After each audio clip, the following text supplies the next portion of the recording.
অনেকদিন পর আমি আর খুশি আজকে প্ল্যান করে বাড়ি থেকে বেরিয়েছি। সবসময় হয়তো ওর বাড়িতে আর না হয় আমার বাড়িতে আমাদের দেখা হয়, কিন্তু দুজনে মিলে একটু বাইরে বসে গল্প করব, আড্ডা দেব, সেটা আজকাল আর হয়ে ওঠে না। ভিডিওটা কিন্তু আজকের না, ভিডিওটা হচ্ছে অক্ষয় তৃতীয়ার দিন। Hello and welcome to a brand new blog. বন্ধুরা, কেমন আছো তোমরা? আশা করছি তোমরা সকলে খুব খুব খুব ভালো আছো। আজকের আইডিয়াটা কিন্তু খুশির ছিল। বললো অনেক দিন ধরে আমরা কফি খাবার প্ল্যান করছি, আজকের কফিটা না হয় আমরা তানিশকে গিয়ে খেয়ে আসি। তানিশ থেকে নাকি ওকে ফোন করে প্রচণ্ডভাবে রিকোয়েস্ট করেছে, প্লিজ আসুন, দেখে যান, কিছু কিনতে হবে না, জাস্ট বি আর গেস্ট। খুশি বলল চল, এক ঢিলে দুই পাখি। অক্ষয় তৃতীয়ার দিন তানিশকে যাব, সেই জন্য আমিও একটু অন্যরকমভাবেই সাজলাম মানে একটা মাইসোর সিল্ক আর একটু সোনার গয়না পরলাম। এই মাইসোর সিল্কটা সুব্রতর এনে দেওয়া। এইগুলোর গল্প আমি একদিন পরে করব, যখন আমি আমার শাড়ি নিয়ে একটা ভিডিও বানাবো। তোমাদের বরঞ্চ আজকের গল্পটা বলি। আজকে আমাদের দুজনকে তানিশকে জয় ড্রপ করলো, কারণ ও যাচ্ছিল টাইটানে।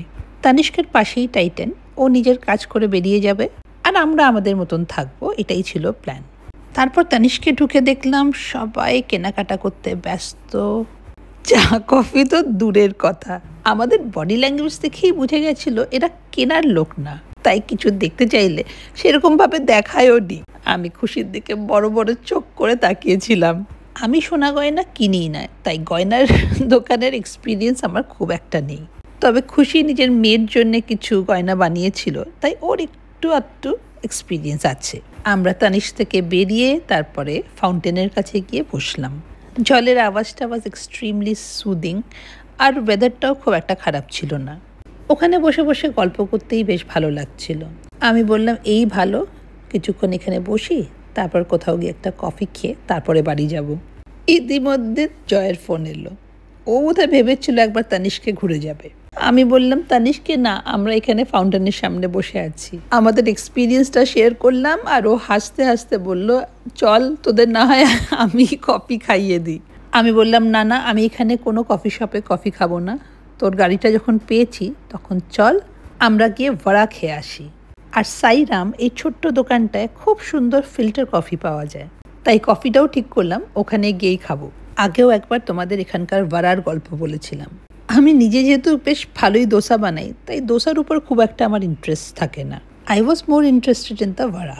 তবে আগেও বলেছি বিকেলের মধ্যে এখানে সব কিছু শেষ হয়ে যায়, আর বাই দ্য টাইম আমরা পৌঁছালাম ভাড়া ওয়াজ ওভার। দোসা আর কফি খেয়ে খুশিকে ছেড়ে দিলাম বাড়িতে। যাওয়ার পথে অক্ষয় তৃতীয়ার দিন একবার মায়ের মন্দিরেও ঘুরে গেলাম।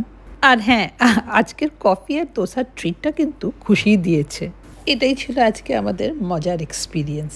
আর এটা নেক্সট ডে রাতের কলকাতা। সারাদিনটা শুয়ে বসে কাটালাম। সন্ধেবেলায় সুব্রতর জন্য একটা চিকেন কারি বানিয়ে গরম গরম রুটির সঙ্গে সার্ভ করলাম। নিজে খাওয়ার প্লেটটা নিয়ে জাস্ট বসেছিলাম, বোনের ফোন এলো, চলো একটু চা খেয়ে আসি। এই রাতে একটা লং ড্রাইভ, চা খেতে যাওয়া, গান শোনা, এটা আমার কাছে একটা নেশার মতন। আমাকে যদি অপশন দেওয়া হয় ডিনার অ্যাট 5 স্টার বা সবাই মিলে একটা লং ড্রাইভ আর এক কাপ খুরির চা, I am pretty much sure আমি সেকেন্ড অপশনটাই প্রেফার করব। গাড়িতে উঠে ঠিক করা হলো পার্ক স্ট্রিট যাওয়া হবে কুসুমের রোল খেতে।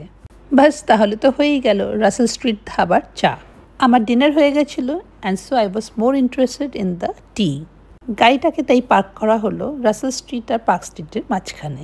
আর গাড়ি থেকে নেমেই সামনে দেখলাম একটা নেস্টেশিয়ার শোরুম। এই কোম্পানিটা কিন্তু আজকাল ফুল অন প্রমোশন করছে। বিভিন্ন ইনফ্লুয়েন্সার্সরা, আবার কখনো নিজেদের ওয়েবসাইট থেকেও they are doing whole lot of promotion. আর জয়ের বাড়িতে ডিনারে গিয়ে নেস্টেশিয়ার সুন্দর বোলসগুলো দেখে আমি কিন্তু খুব ইমপ্রেসড হয়েছিলাম। অনলাইন দেখা একরকম, চোখের সামনে শোরুমটা দেখে আমরা দৌড়ে ঢুকে পড়লাম। And we ended up doing a whole lot of shopping. জয় যেটা কিনেছে এই দেখো, সেটা কাউন্টার টেবিলের উপরে। কি সুন্দর দেখতে বলো। আর যে কোনো পার্টি তো এত সুন্দর টেবিল সাজায়, ওর জন্য এটা আইডিয়াল। আমি কি কি কিনলাম তোমাদের আমি পরে দেখাবো।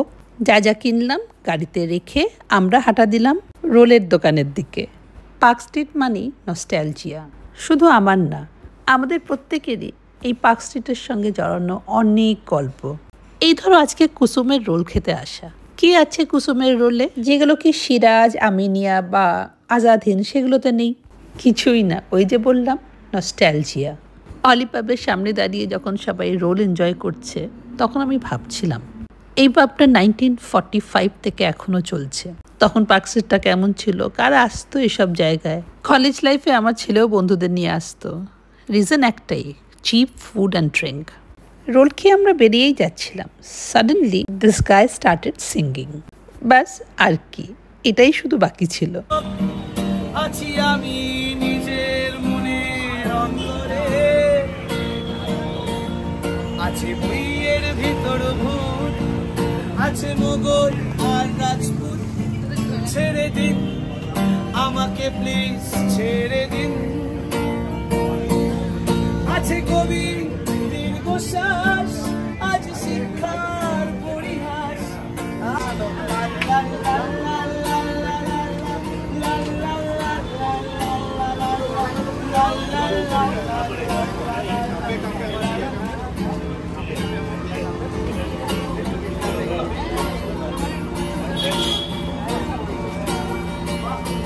বাড়িয়ে দাও তোমার হাত, আমি আবার তোমার আঙুল ধরতে চাই।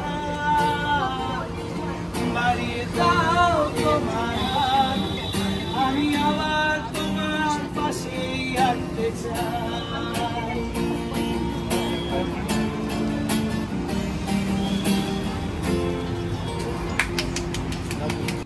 একটা গান শুনিয়ে ও গিটারটা রেখেই দিচ্ছিল, কিন্তু তারপর শুরু হয়ে গেল আমাদের একের পর এক রিকোয়েস্ট।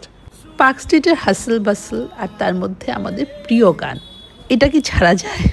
ছেলেটিও মন খুলে গাইল, কারণ একটা আর্টিস্ট, সে যে কোনো আর্ট ফর্ম হোক, সে তার আর্টটাকে বোঝার বা অ্যাপ্রিসিয়েট করার লোক খোঁজে। এবার আমরা হাঁটা দিলাম রাসেল স্ট্রিটের দিকে। পিওর অবশ্য ফ্লুডিসে ঢুকে একটা কেক খাওয়ার ইচ্ছে ছিল, আমরা কেউ অবশ্য সেটাতে বেশি ইন্টারেস্ট দেখালাম না। এই রাতে লাইট জ্বালিয়ে রাস্তার ধারে ক্যারম বোর্ড খেলা, এই ব্যাপারটা আমার দারুণ লাগে। সোশ্যাল মিডিয়া বা মোবাইল ফোন যখন ছিল না, তখন কলকাতার রাস্তায় ঘাটে এটা খুবই কমন ছিল। আর ফাইনালি চলে এলাম আমাদের সেই ফেমাস রাসেল স্ট্রিট ধাবা। এখানকার চা যতটা ভালো, ততটাই ভালো লাস্সি। চা খেতেই এসেছিলাম, বাট লাস্ট মোমেন্টে খুব কষ্টে নিজেকে কন্ট্রোল করে লাস্সি নিলাম। আগে এখানে পার্কিং অ্যালাউড ছিল, সারি সারি গাড়ি দাঁড়িয়ে থাকতো। এখানকার চা and samosa was my favourite. দারুণ একটা সিঙ্গারা বানাতো, ভেতরে গোলমরিচ দিয়ে। যবে থেকে এখানে নো পার্কিং করেছে, আমাদের আর আসা হয় না। রাতের কলকাতাটা এত সুন্দর লাগছিল, বাড়ি যেতে সত্যি ইচ্ছে করছিল না। সবারই মনে হচ্ছিল গাড়িটা ঘুরিয়ে গঙ্গার ধারে নিয়ে যাওয়া যাক। সকালে সবার অফিসের কথা ভেবে বাড়ি ফিরে এলাম। আজকের ব্লগটা এখানেই শেষ করলাম। দেখা হবে আবার একটা নতুন ব্লগে। Till then, bye bye and take care.